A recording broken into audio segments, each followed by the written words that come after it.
St. George is famous for slaying a dragon in 275 AD.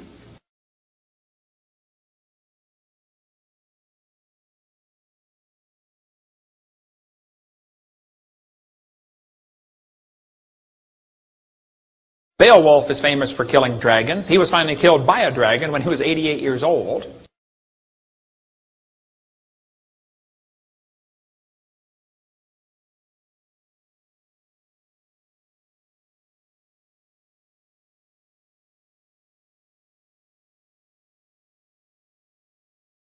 But the Beowulf story, when they translate it to modern English, says, Beowulf killed Grendel the dragon by pulling off one of its arms, and the creature bled to death. What a strange story. Pulled off his arm. Well, most folks that study the T-Rex will tell you his front arms were pretty weak and puny. And I don't know if this was the dragon they're talking about or not, but probably if you could ever get a way to get a hold of it, you could probably jerk one of his arms off.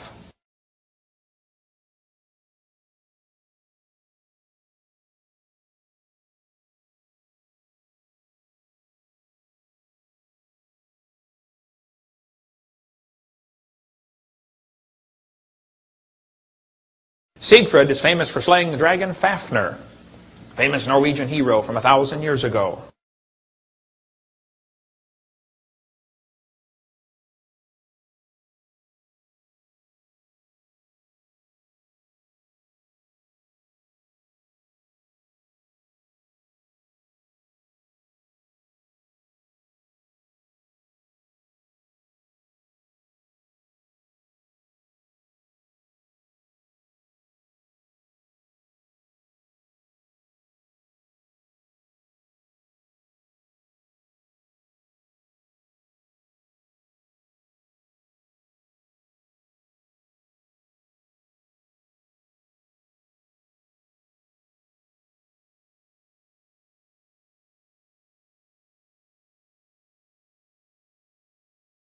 Marco Polo lived in China for 17 years. When he came back, he reported, the emperor is raising dragons to pull chariots in his parades.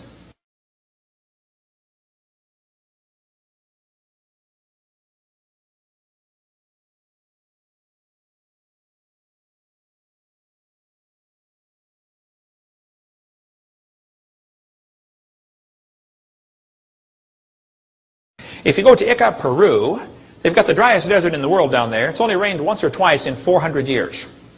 Not a good place for a garden. When the Spanish came across that area in 1570s, they found white lines going across this desert. They said, obviously man-made lines. Why would somebody make this white line? It goes for miles across the desert. Nobody knew what these white lines were until they got airplanes. And they realized these are actually giant pictures. How many have ever heard of those before? They're called the Nazca lines down in Peru. Amazing. When they came across there in 1571, the Spanish found stones with strange animals carved on them. They'd never seen an animal like that, so they brought the stones back to the King of Spain and said, what are these? He said, I don't know. They're called the Nazca burial stones. I have 3 of them in my museum here in Pensacola. I have 2 of them on the table with me tonight. One is a replica. I have 3 originals, though.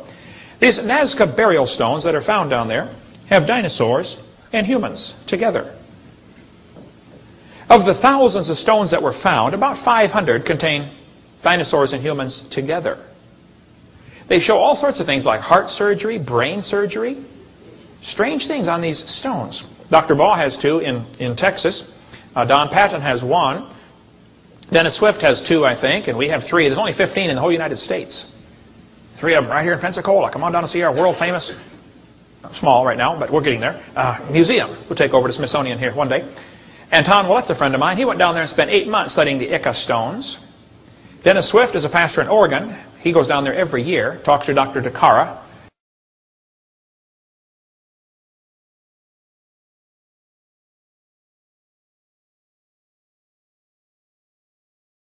Down in Acamburo, Mexico. You're from Mexico, right, brother missionary? You ever been to Acamburo? You know where that's at? Go to Mexico City, turn right, go about an hour and a half. Middle of nowhere. You've been to Mexico City? Okay, thank you, sir. That's good. And you're his son. Okay, amen. In Acamburo, Mexico, they found 56,000 ceramic figurines of dinosaurs and people together. The people in the town are real quiet about it, because it just really upsets all the theories about evolution.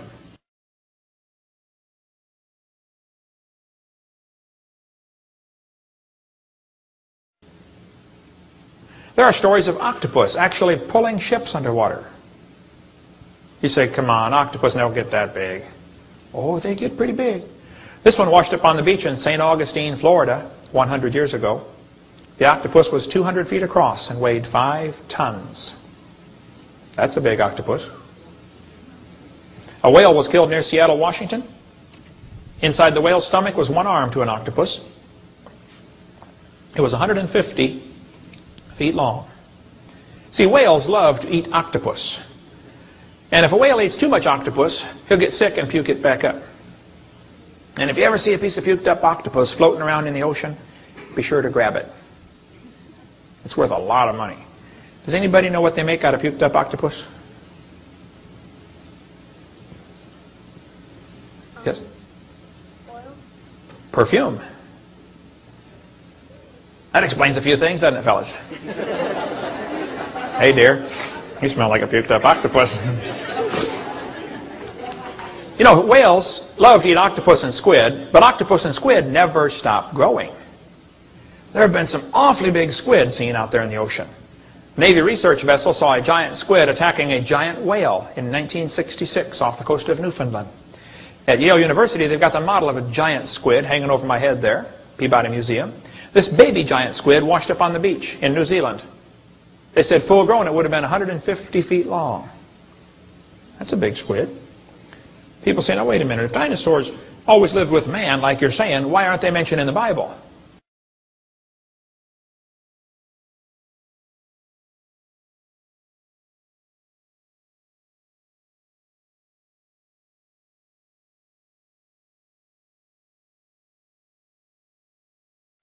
Well, they are. Dinosaurs are in the Bible.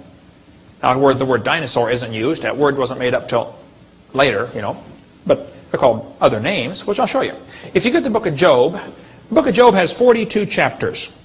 In the first 2 chapters, it says Job was a perfect man. He feared God and hated evil. He had 7 sons and 3 daughters. And he had thousands of sheep and camels and oxen and asses. The guy had lots of money. Okay, he was extremely wealthy. And one day the messenger came and said, Job, I have some bad news. All of the oxen and asses were stolen, and your servants all got killed. And by the way, your sheep all got burned up, and the camels got stolen too. Now, Job was having a bad day, called the Hebrew stock market crash. That's where the word stock market comes from, I think. Stock, you know, animals, never mind. Another messenger came and said, Job, guess what? All 10 of your kids just died. Then Satan gave Job boils from the top of his head to the bottom of his feet. And to top it off, his wife turned against him. Job's really having a bad day.